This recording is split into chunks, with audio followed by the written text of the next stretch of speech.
Also, hi everybody, and welcome to episode 169 of Level Up.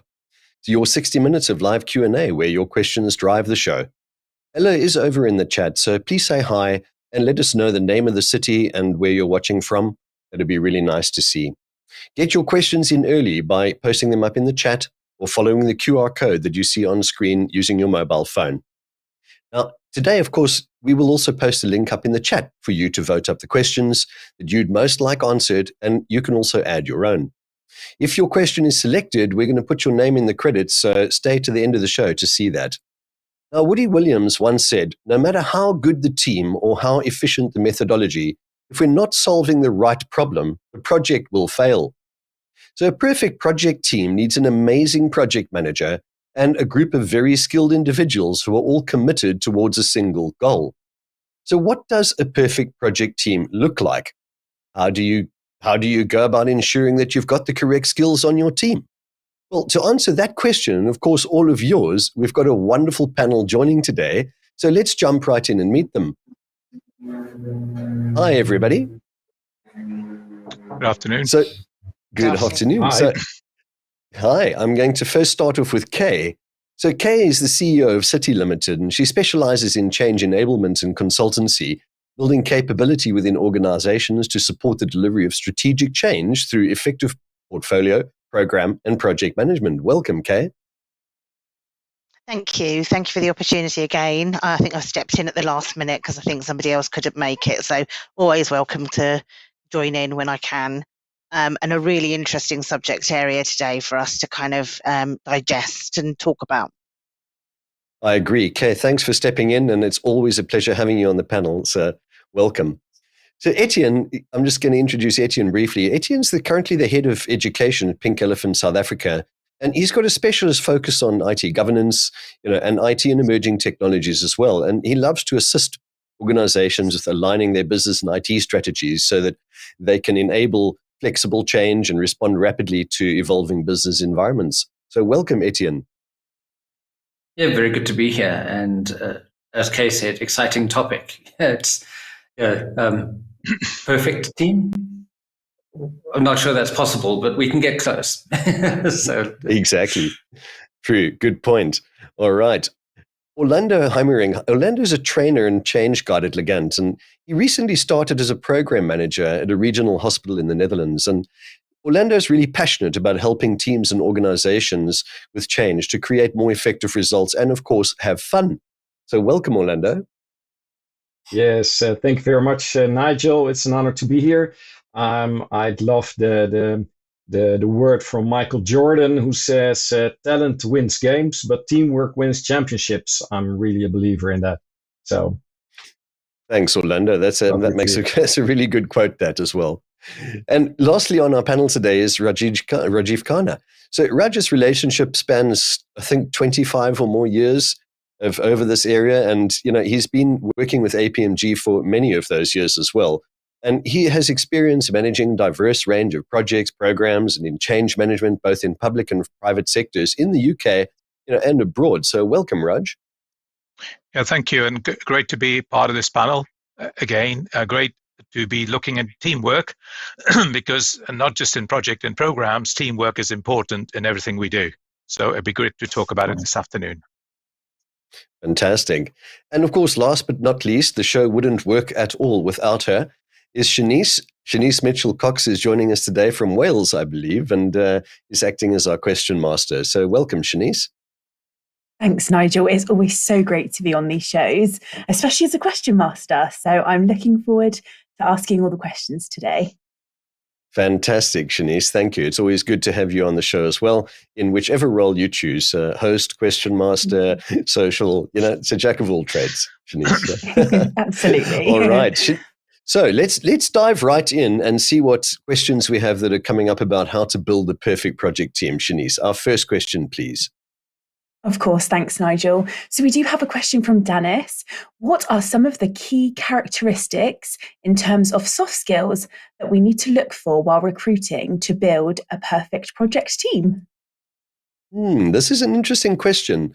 Which soft skills are critical in building your perfect project team? I think there are going to be a lot of answers to this. So I think let's start off with Kay, then we'll hear from Raj and then Orlando. Well, firstly, I think somebody mentioned just now, is there such a thing as a perfect team? Teams are always evolving. Teams always need a little bit more communication, probably, than we give it. And when you're looking at key characteristics in terms of soft skills, communication does come highly on that. Understanding from a team roles perspective, where people are sitting and what roles they assume, not having that confusion. So really getting to know ourselves as team members, what our roles, responsibilities are, and really that great communication that is required in order to ensure that everybody understands the RACI, and we all know about these things, but it's about making it happen. So for me, there's things like understanding and maybe using some psychometrics around where people's strengths are, and making sure that you use and understand that you're getting the opportunity, especially in this day and age where we're working virtually. People get to understand each other, their preferences on how they communicate. And what we communicate. So the RACI, again, is really important. Everybody understanding their roles, responsibilities, good communication, how people like to be communicated with, because we have so much technology. All of these factors can then identify where the strengths or weaknesses are within the team, so that we can bridge the gaps that we need to, and really predict any risks and issues that might come along through a team not communicating well. Fantastic. Thanks, Kay. You mentioned something interesting a few minutes ago there, which was the use of the psychometric tools. And I've used these before in the past, but are there any specific tools that you prefer or recommend? It's really funny because they give you sort of similar insights. I mean, insights is one of those where they've got the colours and so on. Understanding the strengths questionnaires, things like that are really important. For me, Belbin's team roles sometimes is quite an important one, that we all understand who the shaper is, what the implementer looks like, how people are either completer finishers or, some people like me, like, oh, new shiny, and then get a little bit bored towards the middle and the end of something, where I'm maybe not great at completing finishing. So just understanding that about ourselves, psychometrics and understanding and reflecting on our own behaviours and our own preferences, I think, are more important than any particular psychometric test. Yeah. Yeah, agreed. And I think that using them for the intended purpose is probably more critical, and understanding that they are not a test. Yeah. It's really just a matter of understanding where you fit into the team role. I agree with you. Belbin is a very good one. I think the Myers-Briggs one has been used before quite a lot with folks as well. So, but yeah, Belbin is a good one. And you can have multiple roles in your Belbin profile as well. And so if you haven't taken a look at that, take a look at it. Those are fairly good ways to see whether somebody will fit into your team. What you don't want to have is a team full of plants in the Belbin roles. Too many plants will definitely not be a good thing. You need some shapers and completer finishers as well. All right, Kay, thank you very much. Raj, what are your thoughts? I think following on from what Kay said, it's important for a member of a team to have the ability to listen and understand, because how are you going to measure that when somebody is listening?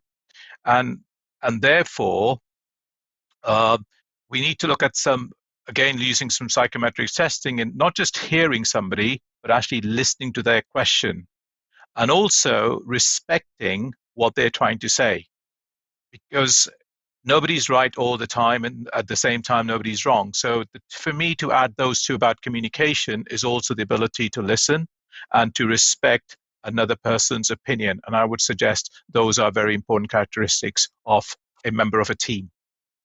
Yeah, I totally agree with you, Raj. Being able to listen and really truly hear what somebody else is saying and respecting their opinions is absolutely critical. Quite right.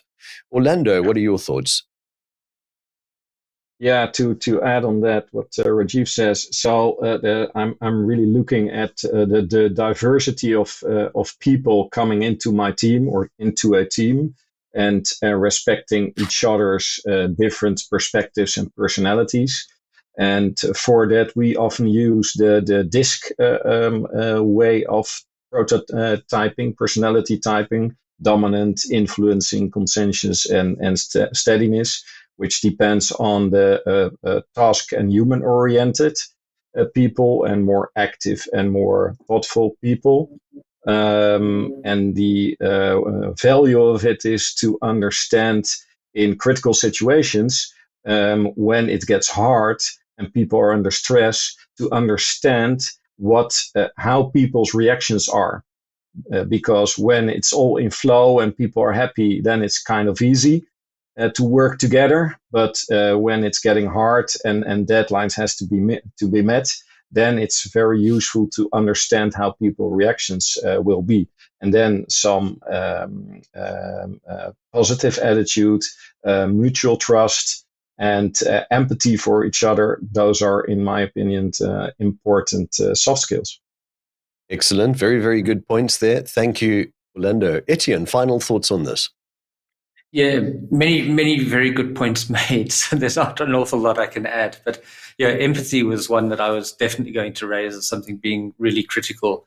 Project environments tend to be very stressful and can be very stressful. So that was the one. Have empathy, understand your team. We always talk about be a team player, but there's so much involved in that. Being able to listen, being able to empathize. For me, one of the things that makes the project team work is cross-functionality. And in order to achieve that, you also need to be willing to listen, be willing to learn. And so those, for me, are kind of top skills that I would want to look for in terms of soft skills when putting a project team together. Fantastic. Thank you. And, I think, one of the things that is, in my view, pretty important in today's work environment is a generational awareness, right? We have actually about 3 different generations working in the workplace today, and that can pose some significant problems, right? The older folks, they don't really understand how the way of working of the younger folks, and the younger folks don't understand the older folks and why they want to do things this way and that way. So, empathy for how each person views their tasks and roles and the way in which they achieve those goals is really, really important as well. So, all right, just so to pop into social, we've got so many people online at the moment. It's really, really great to see everybody online. So welcome, everyone. And Soleil, thanks for joining us from Lagos in Nigeria. Great to see you online again. Who else have we got online, Khanna? Quite a few perks. Hisham, hi, from Saudi. Great to see perks here from Riyadh. That's awesome to see you here. Who else is online? Syed, hi, from Perth, Australia. Wow, it must be getting awfully late for you in Perth at the moment, but great to see that you're up and still watching the show. But fantastic to see everybody online. If you have any questions for the panel, please don't hesitate. Pop them in the LinkedIn chat, YouTube chat, or directly into Slido. The link is being shown to you. It's in Slido, or at least it's in LinkedIn and the YouTube chat. So just click on the link or scan the QR code that you see popping up on screen to enter your questions directly. And I can see that a number of you have already entered questions. So with that, Shanice, let's jump right in and take our next question. We actually have a live question from Saeed Hussain. Please share your comments on the importance of including an individual with a background in change management in a project team right from the beginning. Wow. Yeah. This is such a critical question. I think we're going to start off with Raj and then go to Etienne, then Orlando with us. Very, very important, very essential question. We are getting better at managing projects and programs. And one of the things that my recommendation has been for the last number of years is when the project team is actually formed at the very beginning, we, of course, will have the sponsor, the business change managers, the project manager. And somehow, somewhere during half the way through the journey, we think, about the people. So we start to think about change. And for me, it is absolutely essential that in that team right at the very beginning, we consider the delivery side, but most crucially, the human side, the psychology of change. And therefore, right at the very beginning, there should be somebody from change management. And the example I just want to share with you is if you're purchasing something to eat, when you look at the shelf, you're not always, you would look at the cost, but your first thought is, would my family members like it?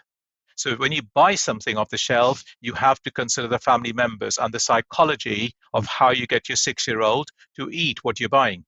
So why do we not bring the same philosophy when we are delivering our project and its products to start thinking about change? So absolutely essential. We need to have a change manager from the very beginning. Thanks, Raj. I completely agree with you there. Etienne, what are your thoughts? Yeah, I love that example because I always talk about in my project management training courses, I always say, well, you can take a horse to water, but you can't make it drink. And so often our project delivers what was asked for, but it doesn't get used.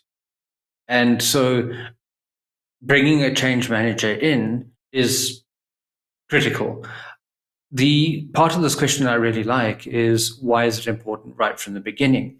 And for me, it's important that change management starts right at the beginning, because then the people that are going to use the project solution, the people affected by the project, can feel part of the project from the beginning and feel that this change is something that is happening with them rather than something happening to them. Agreed. Totally agree with you there. Orlando, your thoughts?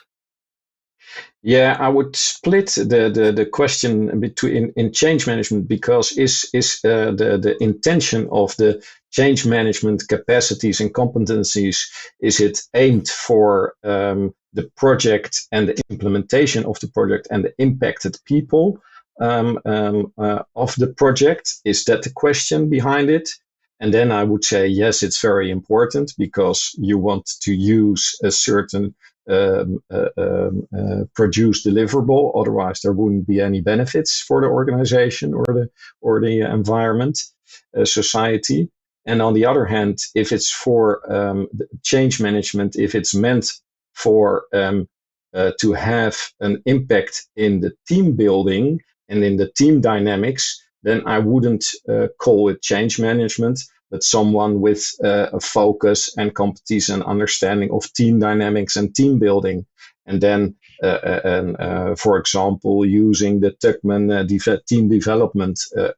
team development model to help you as a team throughout the work and the different stages as a team. And in that sense, Kay just mentioned it, it's an ongoing process. It is what you are, it's a very important step to start with, and you have to maintain it and prioritize. And for example, plan retrospectives, as it is being called nowadays very often. As an example, we were being asked by two companies. They were working together in a team to create an offer for a request for proposal. And under stress, these two different people, under stress, it got very difficult. So now they asked, well, help us in when we are going to do a new offer again and a new challenge, how we could start and how we could start and keep going. So one of the what I've learned from a psychologist who supported a Volvo Ocean Race team. She was a coach and debriefing one of the teams. And she said a successful team is a team that after the project is done, it still wants to work together for a new challenge. And that is, in my opinion, really critical for enduring teamwork. Makes sense, Orlando. Thank you. Kay, your final thoughts on this? I think it's absolutely critical that change and the benefits are understood from the off. So in terms of getting anything done, it is actually, as the panel have said already, that the benefits position needs to be understood from the very beginning. And that can only happen through a really good kind of understanding from the change team, whoever that is, and the sponsor, that the business case is going to cover and reach those benefits.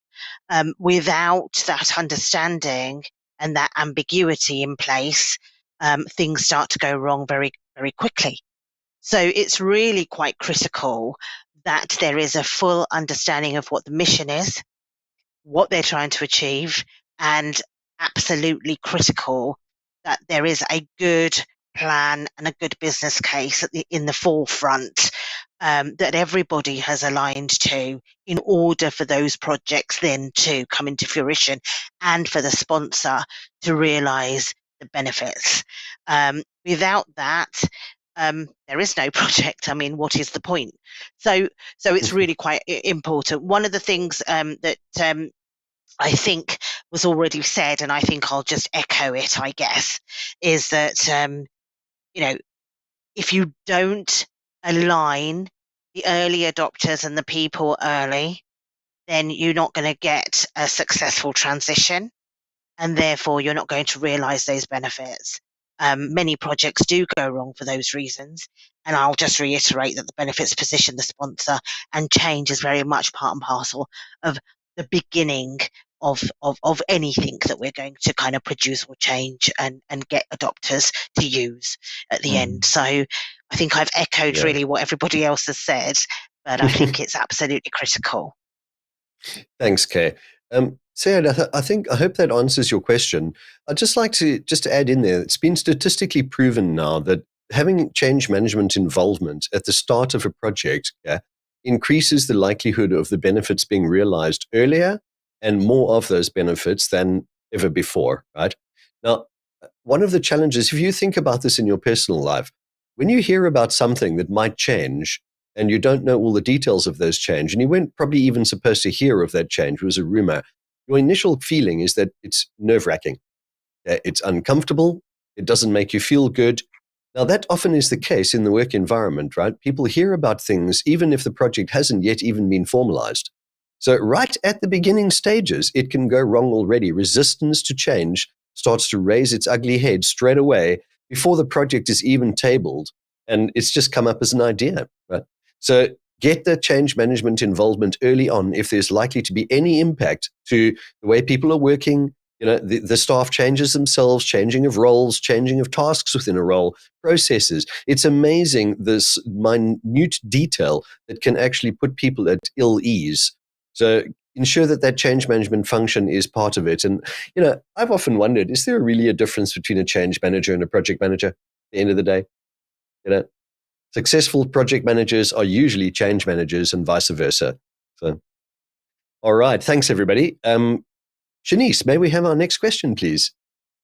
Of course. Thanks, Nigel. So you've got a live question from Moses. What are the consequences or effects that may arise when individuals responsible for managing a project portfolio in a public institution lack any project management skills? Well, okay.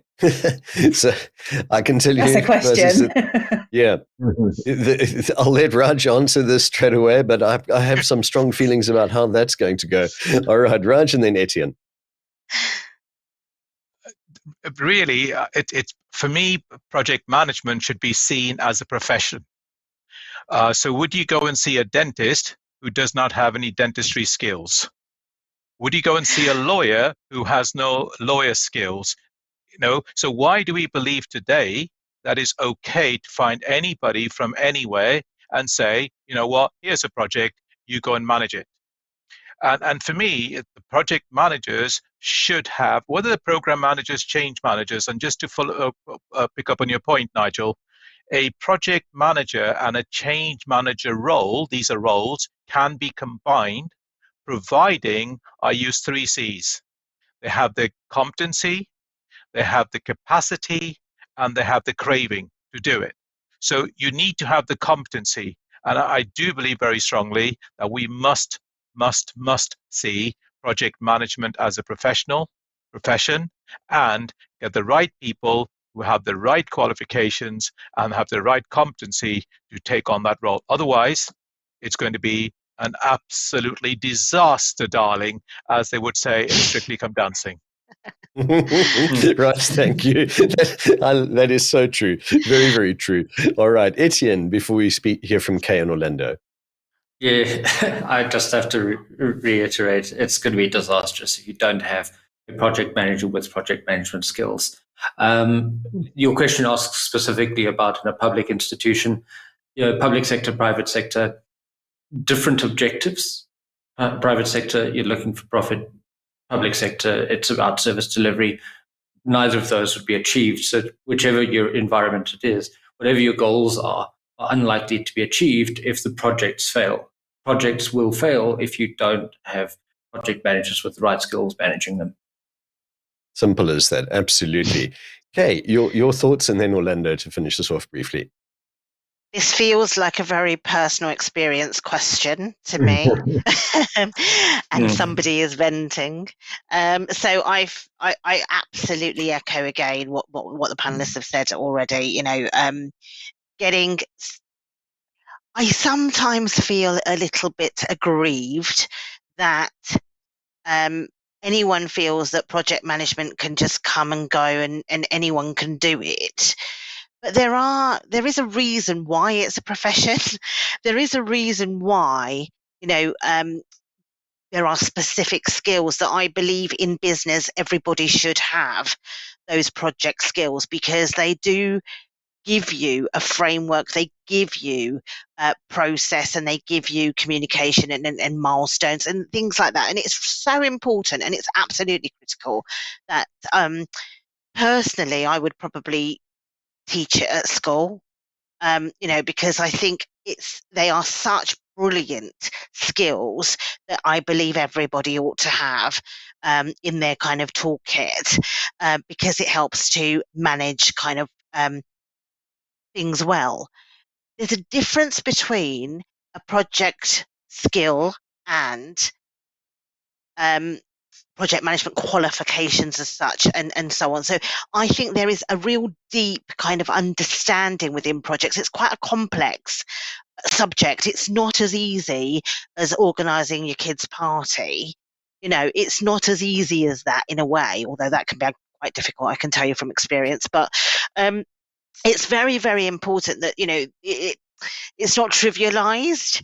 And I like Raj's analogy of, you wouldn't ask a non-dentist to take out your teeth, where you might do, but it's not great. Or you wouldn't go to, somebody and pretend to be a lawyer and so on. So it is really important that the profession itself and the standards are upheld. So it just feels as if this question is coming from an area within the public institution that maybe you feel is lacking some of these skilled areas. And there's ways in which we can rectify that. But we just need to ensure that that there is a real respect, I guess, for the project profession. And I very much agree with Raj and the team really here around, it is a profession. It really, really is. And people should be taking that seriously for capital projects and all sorts of other projects. So, yeah. Thanks, Kay. Orlando and Etienne, very briefly. Yes. Although I agree with the importance of the competencies and skills about being a professional project manager, I would give another angle here. It's about a person working in a project management portfolio. So let's assume if this person is a really good leader and is really an inspiring leader who is able to communicate from the why and from out to the purpose, and leave the how for some kind of a person who is coordinating things. It is here being called a project manager. It is about, from a portfolio perspective, it's important to focus on the benefits for the organization or for society. So I would rather stress here that this role would have very great communication skills and inspirational skills and has charisma, and that would definitely in my opinion, be a more important skill than especially having all kind of technical project management skills. And it's about leadership here, and about focusing and translating the strategy into operations and into a change what helps and give benefits for the organization. Thanks, Orlando. Very, very interesting insights. Absolutely. Etienne, final thoughts very briefly? Okay, two things very quickly. The one is, I think it's also important that we recognize that project management skills are not the same as project management qualifications. You can have the skills without the qualifications. You can also have the qualification without the skills. But I also wanted to jump in on Kay's point, which I really like about teaching project management at school level, because isn't school and school group projects where we learn how to run projects badly? Yeah. Yes.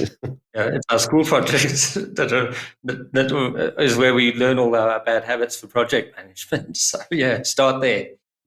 Yeah, a very good point, actually. Very, very good point. So I think, Moises, just on this one, I agree with everything the panelists have said. Okay, everybody's given you great advice here. I think that the consequences, though, could be very far-reaching in a public sector environment. Okay, if you have somebody who's managing a portfolio of projects who lacks any kind of project management skills, by reading into this, if I read into this, I also read lacks any kind of portfolio management skills, you are in trouble. Okay? And the unintended consequences for all of this, okay, will mean that you are not going to deliver the benefits or even the services, okay, that are supposed to be delivered from the portfolio of projects. You could end up in a situation where public funding is withdrawn for the projects or the area in which you work. You could end up in a situation that we have a change of leadership in government even, and it can be that bad, right? So the consequences could be incredibly far-reaching for non-delivery or expenditure that should never have been made, or projects that just fail outright, okay? It doesn't lead to a good reputation. So I would say definitely a bad idea, and the consequences are heavy. Go and get some project management skills and put some people in that have that understanding of how a project should be run, okay, before things go really too far awry. All right. Thanks, everybody. Just want to say, over on social, we've got so many people watching online at the moment, and tons of people on LinkedIn and YouTube. Nazia, hi, nice to see you here from Bradford in the UK. That's really great. We've got so many people. Julian, hi, nice to see you in Johannesburg. Great to see you watching again. Awesome to have you here. Got so many people. Patricia, again, here from Mexico. Interesting topic. Thanks. We agree. It is definitely. All right. We are running out of time, so let's move on if we can. Shanice, let's take our next question. Thanks, Nigel. We have a question from Joanne in Yorkshire, UK. How important is allowing your team to grow and having trust in them? How important it is to allow your team to grow and have trust? Well, let's hear from Etienne. In fact, the whole panel would like to answer this. So let's start off with Etienne. Look, a project environment is an incredible place for growth and learning. You learn so much on every project. You learn every day in a project. And so it is important you actually allow your team to grow. And one of the ways we allow people to grow is by giving them responsibilities and then trusting them to get on with those. I spend quite a lot of time helping organizations with both traditional type projects and more agile methodologies as well. And in both of these, I encourage a tool that we use in Agile and Scrum, and that is your daily Scrum or your daily stand-up. And one of the reasons I love that as a tool, and I use it in all projects, no matter how they're run, is because it allows each team member to commit to something on a daily basis and then prove themselves. And so it isn't so much about the project manager assigning tasks and saying, right, I need you to do this, but the team member saying, I'm going to do this, and then actually going away, doing it, and coming back and reporting to their team. And through verbally committing to their team every day, they're holding themselves and their team is holding them accountable. And it allows the project manager to then let the team get on with it and allow the project managers to step back and trust their team to do the work. Yep, Etienne, absolutely agree with you. Orlando, your thoughts? Yes. So I totally agree here. It is extremely important to allow your team to grow and to help building trust. So growing individually, and I always ask when I start with a team, so what do you want to learn, and how do you want to grow in your personal and professional life? I find it very important, because then you're able to connect on a personal level with people, and helping each other to get the best out of yourselves, and to get the best out of the team. So, and if individual team members are growing themselves, the total team is growing, and it helps to foster trust, engagement, and mutual understanding, for the strengths and weaknesses of the team members. So, if you really are able to understand one's needs, that it will definitely help you to grow trust in your team. Thanks, Orlando. Kay, your thoughts? I think the word trust is really important here. In order for people to trust each other, you have to create a safe space where people can have the communication at the level that they need that communication. They can be vulnerable to some degree and admit that they don't know how to do something, or that's one of their weaknesses, and actually be able to kind of share that. We do a lot of work around, building trust within teams and growing the teams. And sometimes we don't get our preferences. We sometimes get the people who are there and have the resources to be able to be part of a project team. So really that kind of forming, storming, kind of norming pattern that we all go through in cycles, and it is cyclic, because we always do then come back to forming if somebody leaves, or there's some other changes within a team, or a new person comes in to a team. It is really important to understand where we're at and so on. Teams trust is absolutely critical, and the only way I can see that it's worked in my experience, is through developing peer mentorship, real good communication styles, really buddying people up where people are identifying weaknesses in their own selves and seeing a strength in somebody else in an area. And that's how you get growth within that team, and how you can grow the capability, and how you can really grow confidence for people to be able to make safe decisions within your team environment. You can only be vulnerable, and you can only be honest with a team that you really do work with and gel with, but also how you manage the conflict when it arises. And conflict is important, because conflict isn't all bad.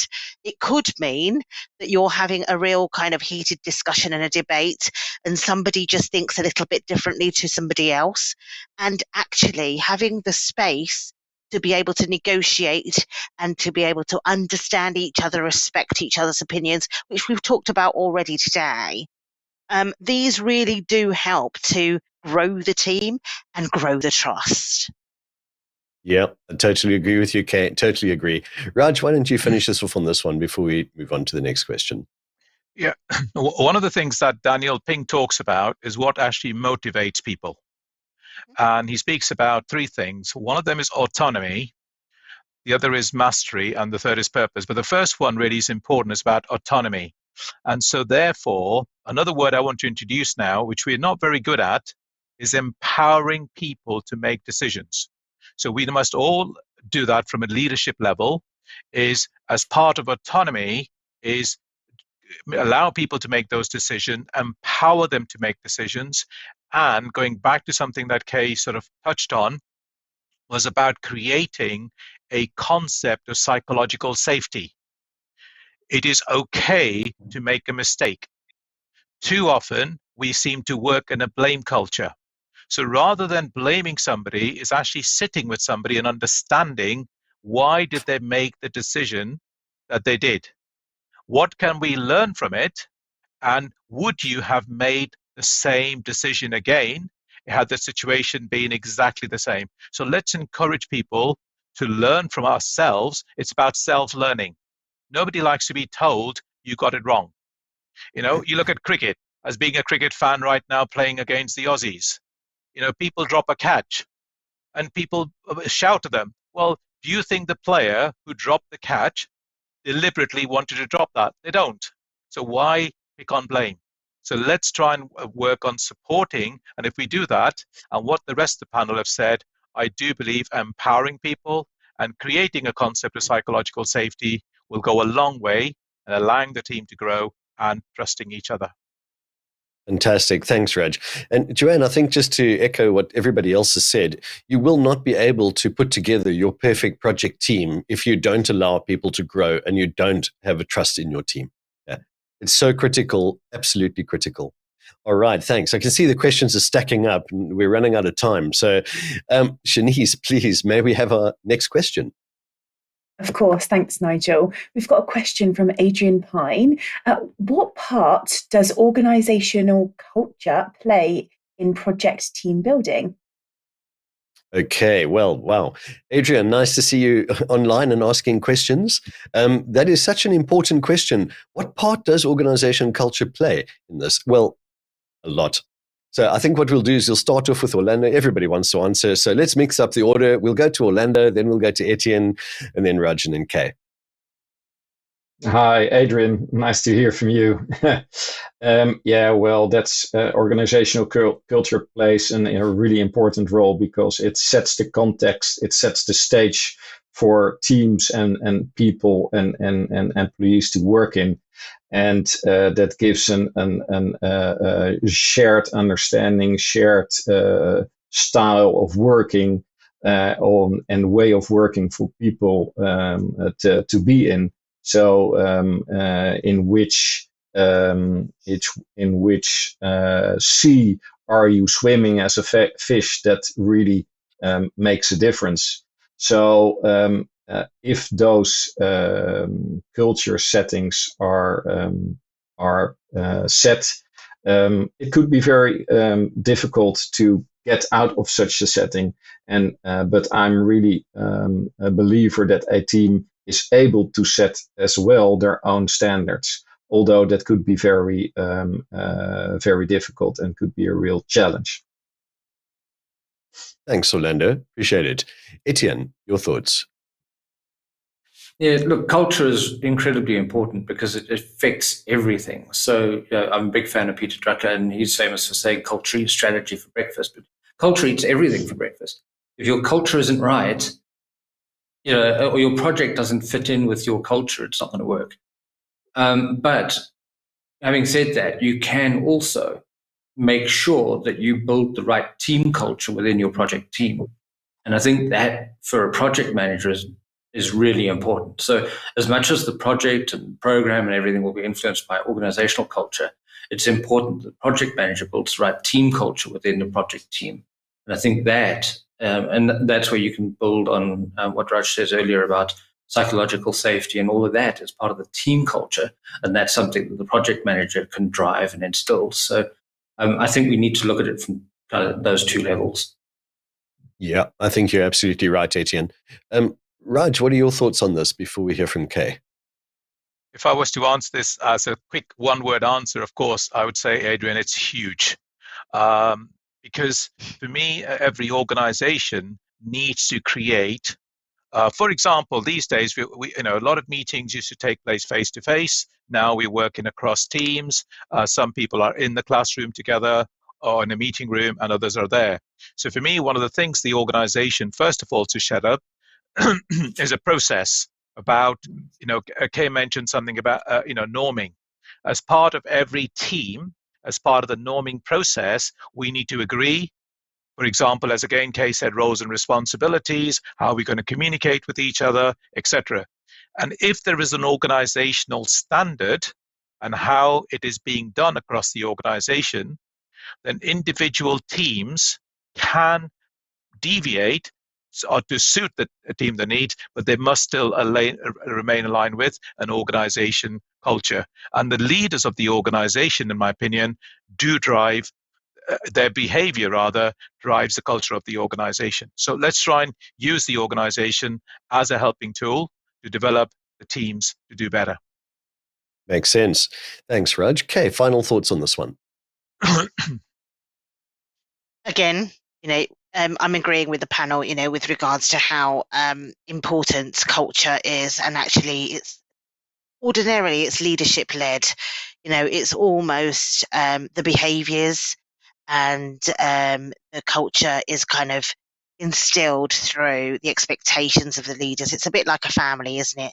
I'm Indian and I live in a big huge family and have done for years, where you've got a hierarchy kind of thing where you look up to your grandparents, and your grandparents almost set the scene of how the next generation and the next generation. And it's a very similar kind of thing in a workplace. The leaders of the organization will set that scene through the strategy, and people will either buy into it or they don't. That's when you start to see subcultures split in and people doing their own thing. And the only way that projects and people can work together in that way is by understanding and have a mutual understanding of what the culture is of the organization. Do they buy into it or don't they? Do they deviate and organize their own little subcultures, if you like? Or is there a little communities building where actually there's a little bit of rebellion, there's a little bit of there's a little bit of kind of not aligning themselves to the status quo, and actually sort of there's a little bit of difficulty around conflict and all of that.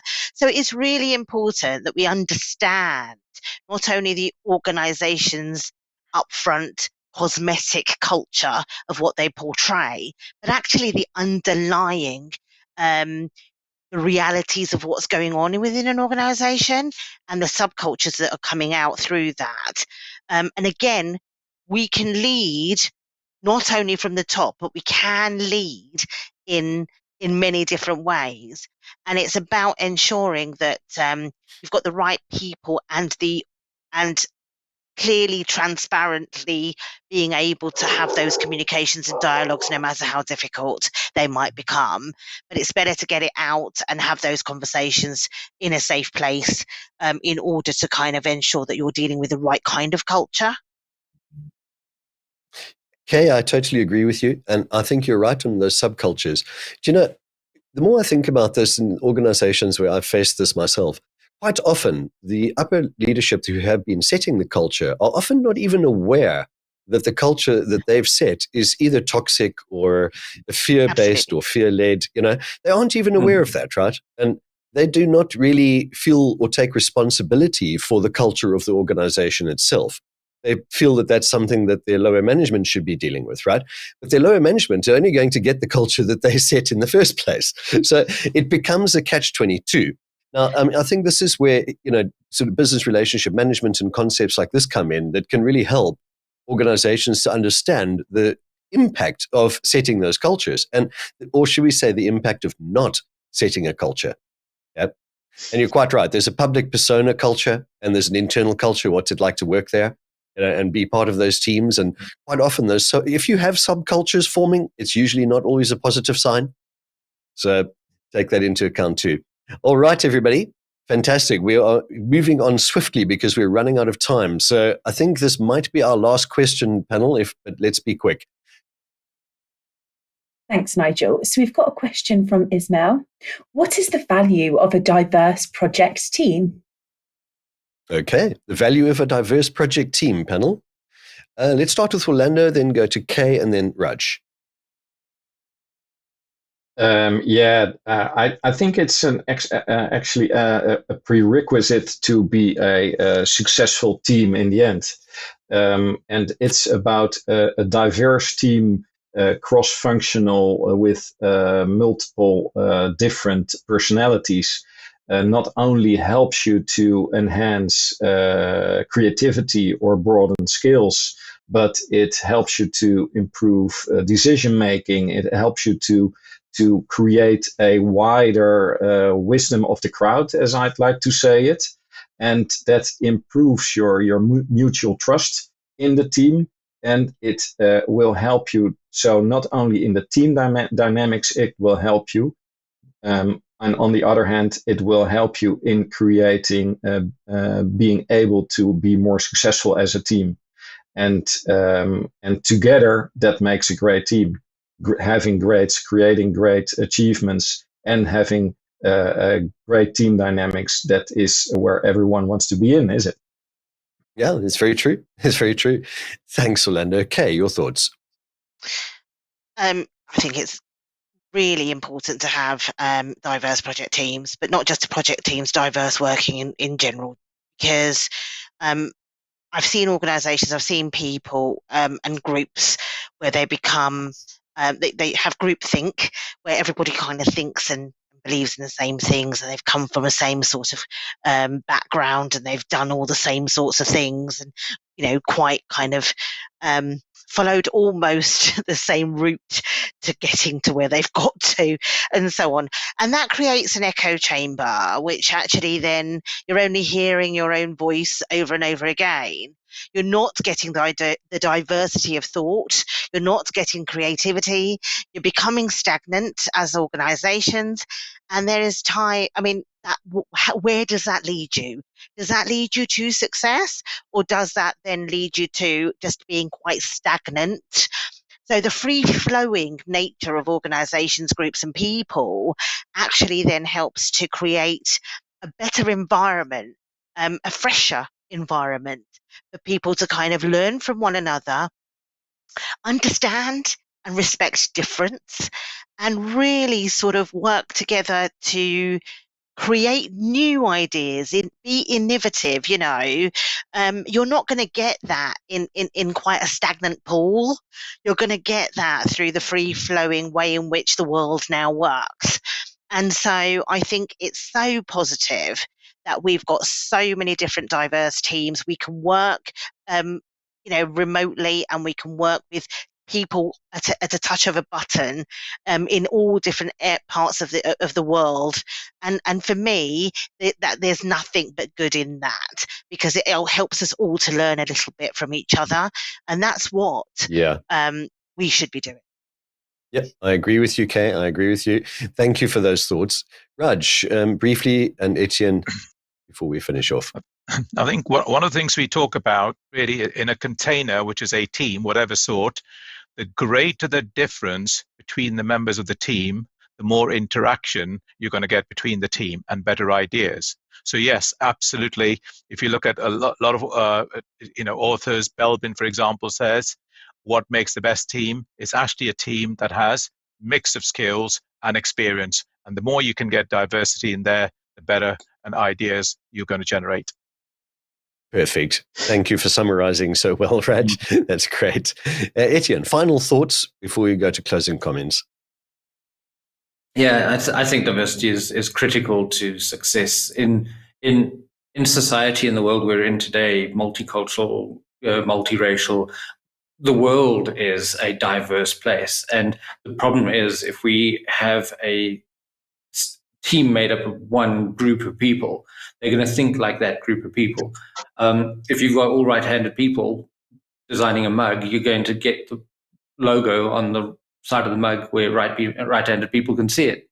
And we need to avoid that in design thinking. We need to avoid things like that in our project teams. And it's important that we have different people from different backgrounds, different race groups, different genders, different sexual orientations.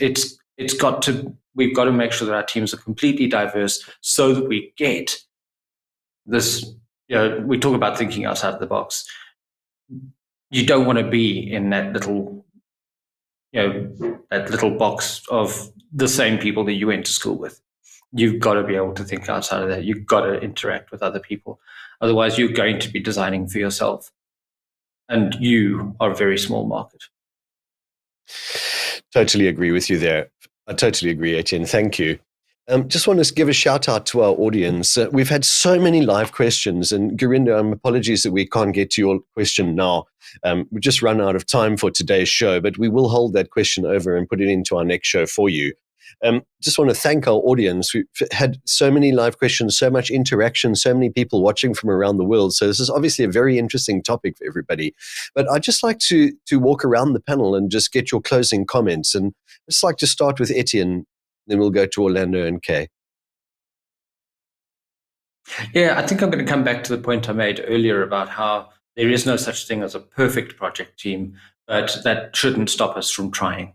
And so in Lean, we talk about your North Star, and we know that it's unattainable, but that perfect team is what should guide us and set our direction. So when we're establishing a project team, do what we can to get it as close to as we can, knowing that we'll never get there, but give it your best shot. Yeah, definitely. Give it your best shot. I like that one. Orlando, your closing remarks, please. Yes, people say like alone you can go faster, but together you can achieve more. And especially when you're within in a diverse team, you can achieve much, much more. I'm a strong believer. Yeah, I think you're right. In diverse team, you can definitely achieve a lot more than you can in one that is not, for sure.